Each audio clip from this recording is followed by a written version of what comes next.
All right, I was really excited about this native live streaming feature on Skool, so I thought I would try it out and also just kind of have my non-coffee coffee with you here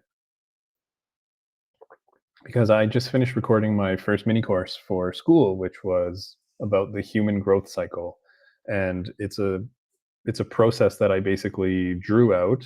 My analytical engineer brain said, I've been through so many human challenges, whether they were mental, emotional, physical, whatever they are, going from being an entrepreneur or an engineer to an entrepreneur, from being married to being a single father, financial cycles of I made $250,000 in a year. And then a few years later, I made $5,000 in a year. And I'm digging my way out of that. These cycles of experiences that I had just presented a lot of similarities in different regards where there was something challenging and they say the only way out is through, and that felt a certain way. And I would listen to certain music and I would do certain things and I would engage with certain content on social media, and then I kind of came out of it and I felt like, okay, well, I resolved that and I feel so much better. And I would listen to different kind of music or I would do different things, and then I would just feel so open and so alive, and I felt like I could take on the world. And then a week later, I was crashing back down to earth because, oh my God, how can I possibly crash back down to earth? I was on top of the world. I was going to do anything. And then I failed at something else again. And then I was just back in the dumps and facing a new challenge. And in going through all those things again and again, I realized there's patterns to this. It's cyclical. And sometimes I want to listen to certain kinds of music, especially. I want to read certain things, or I just need to sit on the couch, or I just need to stare at the wall. And these patterns, my analytical brain just wanted to take them and kind of mush them together and draw them. So I drew them and I called it the human growth cycle. And I'm hoping that it helps people to just understand of, what they're going through when they're going through it, and not only bring some acceptance to whatever phase that they're in, whatever part of the growing process that you're doing at the time. Accept it, embrace it, but also to be able to recognize the patterns of what's going on and how you can support yourself, how you can help yourself to get through it, what you can say to yourself. Sometimes, our algorithms and our books and our favorite influencers are tremendously helpful. There's no denying that. Alex Hermosi has been tremendously helpful in many ways for me. He taught me what it takes to overcome a challenge. Do you know what it takes to overcome a challenge? It takes what it takes. And like that was just striking and it was incredible. Unfortunately, the algorithm will never know what you're going through when you're going through it, especially if you are not cognizant of where you are in the cycle and what's going on. So I found it helpful for me to just write it down and to write down what helped me last time. And then I would journal different things. This is what I learned and this is how this feels. And then I could refer back to it and check and, help myself to work through things. And I wanted to share that with people. And I wanted my Skool community, if I was going to build a space from within, sharing myself with the world, I wanted this to be a part of it. I wanted there to be a resource. There's a downloadable version, and there's videos that I just literally finished recording. I'm sitting in the exact same spot as I was when I recorded them. I wanted there to be resources for people to access, tangible things that you could look up and look at, and that social media couldn't figure out, you know, as good as the algorithms are at knowing when you're clicking what you're clicking and watching what you're watching. AI doesn't know what it feels like to be a human being. It never will.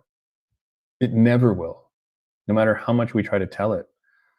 And I think that technology has a tremendous role to play, not only in our society and in our existence on this planet, as it always has, because, the television connected us in new ways and the steam engine connected us in new ways. Every technological innovation has always offered different opportunities to the individual and society. I believe it's advanced us and taught us so many things, or they have all advanced us and taught us a lot of things.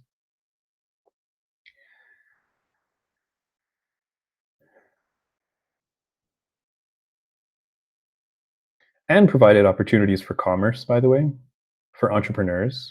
This is where we've found some of the most brilliant opportunists and heard stories of some of the most incredible near misses in history. And whether you were mining for gold during the gold rush or you were selling picks and axes and sieves or transportation means of transportation for gold, people found ways to capitalize on new opportunities. And I absolutely believe in the gold mine of not only artificial intelligence, obviously social media and the internet and the connectivity that it offers to us as human beings, the opportunities it presents, but also blockchain technology, which I think is highly underrated as far as a connectivity tool, as a commerce tool, as reshaping our entire fucking social structures because it redefines governance, it redefines connection, it redefines value exchange. The underlying theme is that we will still always remain human beings.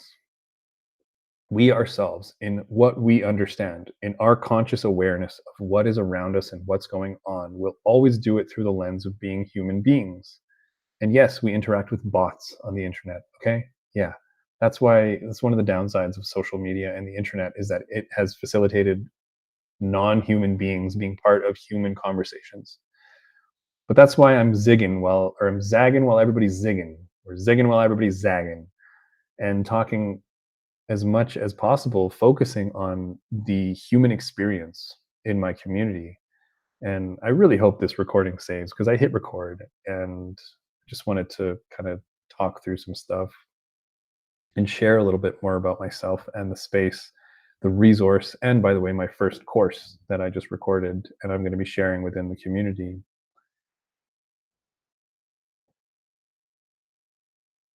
Also, to give you a bit of a flavor of who I am. And I want it to be fun. And I just want it to be genuine. I want it to be authentic. And I'm not going to sit here and pretend that I even know how to do that. Okay. Let me be very clear about that because I think one of the reasons that I care about this so much is because I've devoted myself to it. This notion of being yourself. I've put effort into this, being myself, because I grew up a people pleaser. I grew up a first generation kid. I grew up in a South Asian community. I grew up in a patriarchal framework. And there were expectations of children, there were expectations of boys and of men. And, South Asians, I think in particular, I can't say exclusively, but South Asians in particular, it will resonate with you when I say achievement meant something different. And maybe it's Asians in general. Achievement seemed to carry certain weight, certain priority in the human experience. You weren't a human being if you didn't achieve things. You were unworthy of love if you didn't do certain things. You were shunned and you were shamed if you did certain things or didn't do certain things. There were definitions for your existence. And let me tell you something, I won. I won early in life. I cruised through high school. I used to sleep in class. I won a full scholarship to university because I was the captain of every sports team. I was the president of the students union for years and years and volunteered, and I was the golden boy, and parents trusted me with their daughters because I really didn't have any ill intentions towards them or, that kind of thing. I just wanted, I don't even know what I wanted, but it felt good to just express myself. And I found that most often when I was playing sports, I could put maximum effort into expressing myself. And the experience was all that mattered. Until the clock hit zero, I was always there on the court or the field during that time, and it helped me to stay present. I enjoyed helping people. I enjoyed volunteering, and I had to learn about the notion of exchanging value for products and services for money live, on the go, after I graduated university with an engineering degree, by the way. I didn't understand this notion of money. And when I burnt out from engineering, essentially, I found myself in entrepreneurship. And when you do that, you are literally in the business of being in business for yourself, and you are a representation of yourself. And what you bring to society and the value that you can bring to others is literally exchanged for money, right? People pay you for what you do and what you bring, the value that you bring, whether it's through products or services. That is the nature of entrepreneurship. The rub is that you have to believe that you provide something of value. You have to believe in yourself. You have to believe that you have something to offer before you can actually be compensated for it. And that essentially was the challenge that I was addressing. And those were the demons that I was facing after that initial early life conditioning of being externally validated and being told when I deserved love or when I deserved any sort of recognition for efforts in, academic contexts, especially. I had to reprogram my brain. I had to rebuild myself. I shattered my personality and my identity. And let me tell you something, anybody who knows this knows this. Adjusting your beliefs is one thing, adjusting your values is one thing, adjusting your identity is a completely different thing. And I built my identity around accomplishment and the validation of others. And it got to a point where I just couldn't do it anymore. And I didn't believe in passing that on to my daughter and teaching my daughter that she was to be validated externally and rewarded with attention or love or anything like that based on someone else's metrics. She's too awesome, you know? I didn't want her to learn to value herself that way. So I've been taking this challenge on for years. She's turning 7 this year. And I've been doing entrepreneurship for about a similar period of time. And I think Skool presents this tremendous opportunity for not only human beings to connect with each other, but for us to have really authentic and genuine conversations about things in general. I've seen people's hobbies and businesses in such niches already, and it's tremendous. I think it's incredible what is possible and the connections that are possible through Skool. So that's why I'm here on Skool. And I do finally believe that I have something of value to offer. I think that I synthesize information very well. I think I connect concepts very well. I think I speak very well. If you haven't already noticed, I'm quite well articulated, if that's even the right way to say that. But hey, I don't always know the right words. But I love doing it, you know? I fucking love doing it. There's nobody here right now. But that's totally fine.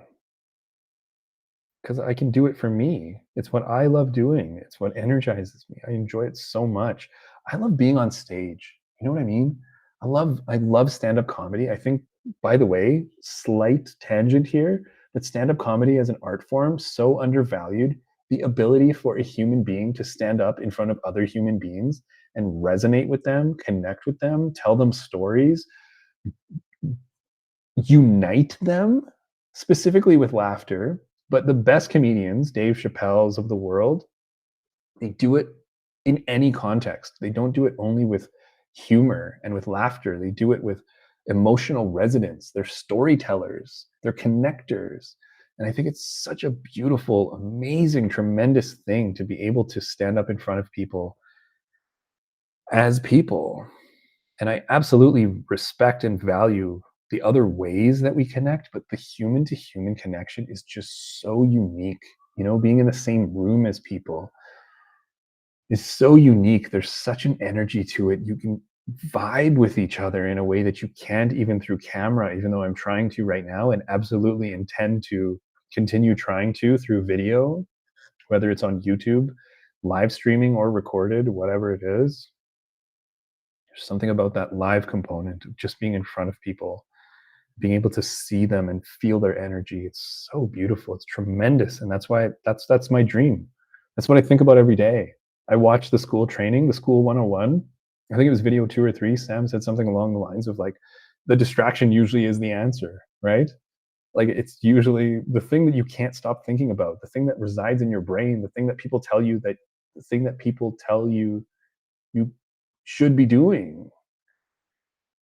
And people tell me I should be a TED speaker. They tell me I should be a motivational speaker. They tell me I should be on stage. And I fucking agree. I agree. I love it. So thanks for watching if you're watching or recording, obviously, because nobody's in this live stream call right now. It means a lot. Your attention means a lot. It means that I am worthy of your time and attention. And I think time and attention are the most valuable components of our human existence because it's literally what defines us. It's how we choose to spend our existence here on this planet for, a relatively finite amount of time. Well, a finite amount of time, but a relatively short amount of time when you really step back and think about it. And yes, Hermosi has absolutely inspired me in so many ways, including in this context when he said, "You like, how important are you really?" He said something about the Queen of England, like the tremendous impact, the wealth that she established, all that kind of stuff. In a week after her funeral, we've all moved on. Like, you're really not that important at the end of the day. So part of this video is also me just getting out of my own head and out of my own way, and just to be able to share myself with my community, my hopefully growing community, by the way, very soon. Because I know how to stand in my own way. I really know how to knock the microphone out of my own hand. And this is not the first attempt. I have a TikTok page that I have been back and forth with for 5 years. I have 3 YouTube channels now, not all worth looking up. I've started 2 podcasts. I've started 5 Instagram accounts. I've done talking videos a lot. I've written comedy sets and stand-up comedy jokes probably daily at times for years at a time, weekly at times for a little bit. They just kind of pop into my head when I'm walking down the street and I see something funny. It just naturally spins into like, how would I say that on stage? Or how would I relay that to another person, or in whatever context? And damn it, you better believe if you give me the microphone,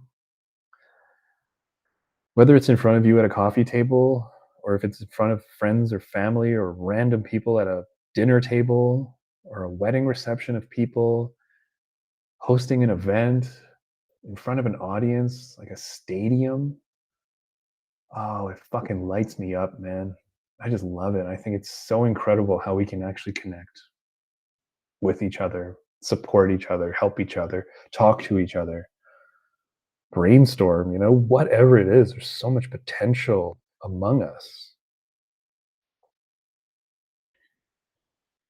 And is it anthropologists, sociologists, archaeologists?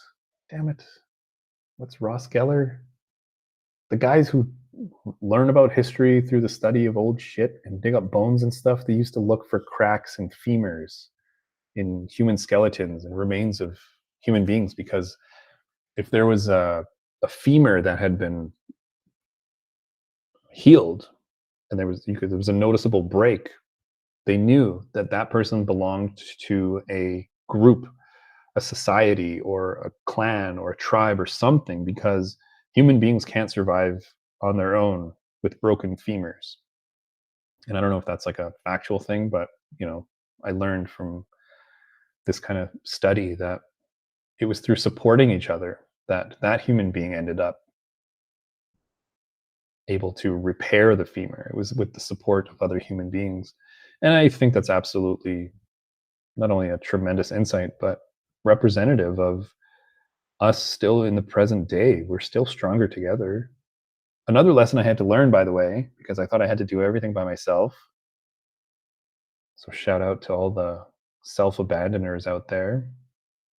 It's hard to learn how to work with other people and truly open yourself up and be vulnerable to other people and work together it's something I've really struggled with. And it's one of the reasons, by the way, I haven't shared even my Skool community with like every fucking person that I know, is because I'm afraid. But I respect the power of it, and I respect the build the connective potential that we have when we get together, when we unite, and when we exchange ideas.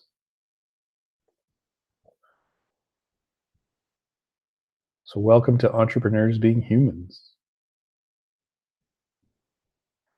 I don't know how long this video is.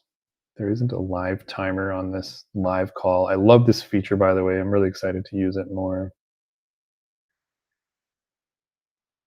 And let us actually see. Let me test one more thing before I let you go. Before I hang up on this call, stick it with me. If you've stuck around for this long, you're probably going to stick around for the next part.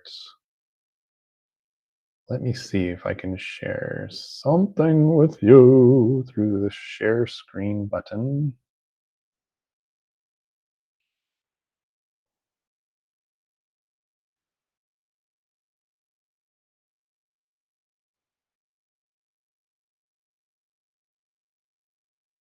Boom. Oh, it worked. Okay. So this is what I was referring to earlier. This is what I put together, and you'll see it in my Skool courses there. This is what I call the human growth cycle. And it's basically how I've illustrated what I understand to be, some standard processes and experiences of growing as a human being. I won't go through it right now. Go check it out over there. It was fun to test the feature though. That's awesome that works. I like that. Thanks so much. Let's see now if I can capture this recording, shall we? Shall we?